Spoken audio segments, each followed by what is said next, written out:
বিদেশে পাচারকৃত অর্থ ও সম্পদ উদ্ধার কার্যক্রম আরও দক্ষ ও কার্যকর করার লক্ষ্যে মানি লন্ডারিং প্রতিরোধ আইন ২০১২ সংশোধনের সিদ্ধান্ত নিয়েছে সরকার।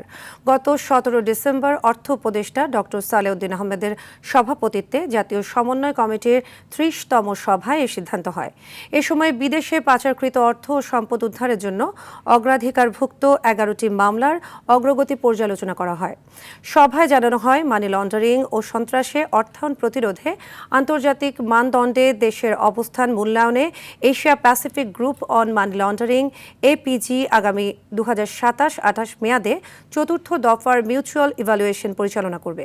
সেই সঙ্গে মানি লন্ডারিং প্রতিরোধকে সর্বোচ্চ গুরুত্ব দিয়ে সংশ্লিষ্ট সব মন্ত্রণালয় ও সংস্থাকে প্রয়োজনীয় প্রস্তুতি নেওয়ার নির্দেশ দেন অর্থ উপদেষ্টা।